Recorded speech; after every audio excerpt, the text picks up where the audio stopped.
Student class third, this is your value education book.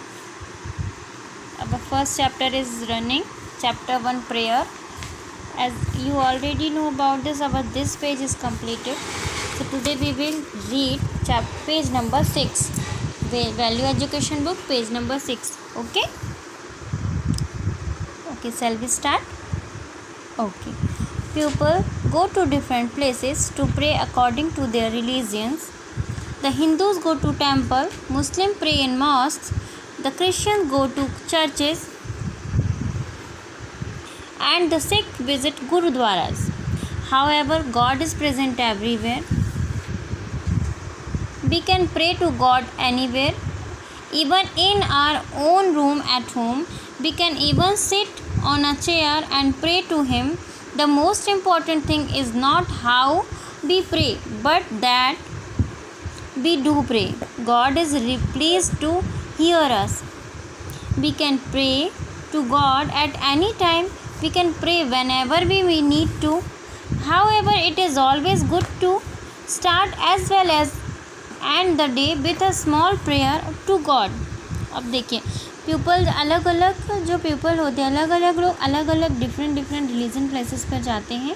जैसे Hindus जाते हैं temple में, मुस्लिम मॉस्क में जाते हैं, क्रिश्चियन चर्च में जाते हैं और सिख लोग हैं जो गुरुद्वारा जाते हैं. हाउएवर गॉड और भगवान जी सब जगह होते हैं. गॉड सब जगह होता है. इवन हम हमारे रूम में भी प्रेयर कर सकते हैं. हमको जब नीड होती है हम तब प्रेयर कर सकते हैं. ओके, हमें अपने दिन की शुरुआत भी प्रेयर से ही करना चाहिए. God is pleasant to hear. भगवान जी हमारी प्रेयर को सुनकर खुश होते हैं, उन्हें अच्छा लगता है. We can pray to God at any time. We can pray whenever we need. हम कहीं भी और किसी भी टाइम प्रेयर कर सकते हैं. However it is always good to start as well as end the day with a small prayer to God. हम जब हमारा दिन शुरू होता है तब भी प्रेयर करना चाहिए, और जैसे ही दिन ख़त्म होता है तो एक बार स्लीपिंग से पहले हमको भगवान जी को प्रेयर करके सोना चाहिए. Okay. Wonder what to pray and how to pray. अब देखेंगे आप इधर वंडर कि व्हाट टू प्रे, हमको क्या प्रेयर करनी चाहिए और कैसे करना चाहिए. Okay. Praying is very simple. It is like talking to our parents. Praying जो होती है, भगवान जी की जो प्रेयर करना होता है, प्रार्थना करना होता है, बहुत सिंपल होती है. As it is like talking to our parent. ये बिल्कुल वैसे ही जैसे हम अपने पेरेंट्स से बात करते हैं. Just as we ask our parents to help us. जैसे हम हमारे पेरेंट्स से हेल्प के लिए बोलते हैं. सपोज दैट आपको भूख लगी, मम्मा को बोलोगे मम्मा मुझे खाना दीजिए. In the same way we can ask God for his help. When we get up in the morning, we can pray to God to protect us and help us in the everything we have to do during the day nicely. We can ask Him to save us from doing anything wrong and hurting others. भगवान जी से प्रार्थना करने की हमको protect करें और हम जो भी करेंगे दिन में वो अच्छे से कर पाएँ. We can ask Him to save us. हमको हमारी सुरक्षा करें और हम कुछ भी गलत काम ना करें और किसी को हर्ट ना करें, हमसे कोई दुखी ना हो पाए. Okay. Next page.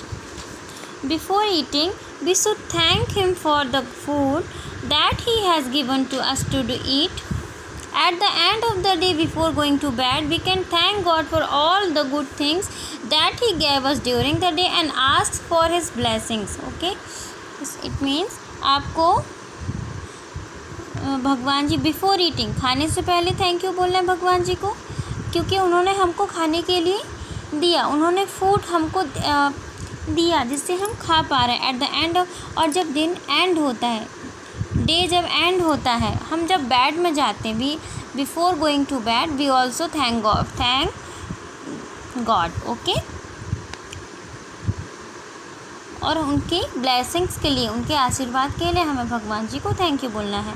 Beside this you can pray and thank God whenever any good thing happen to you, even when it is very small. When a bad times come we should ask him to give us the strength to face it and get over it. ना केवल अच्छे में, हमको अगर कुछ bad time आ गया, कुछ बुरा हो गया है, तो भी हमको भगवान जी को याद करना है, उनसे प्रेयर करनी है कि हमको इतनी शक्ति दीजिए कि हम इस टाइम से खुद को स्ट्रॉन्ग रख पाएँ और ये इस परेशानी को जल्दी से दूर कर पाएँ. ओके.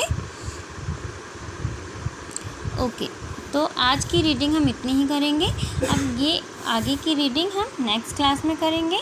सिद्धार्थ से स्टार्ट करेंगे हम अपनी नेक्स्ट टाइम की reading. So you have to read again this chapter. आपको फिर से इस चैप्टर की रीडिंग लगानी है एंड नेक्स्ट क्लास में हम इसकी कंप्लीट भी करेंगे और इसकी एक्सरसाइज भी कंप्लीट कर लेंगे। आपको पता है कि वैल्यू एजुकेशन की कोई अलग से कॉपी नहीं बनती है। वैल्यू एजुकेशन का सारा काम आपको बुक में ही करना होता है। ओके बेटा, तो आप अभी सिर्फ इसकी रीडिंग लगाएंगे। Thank you so much.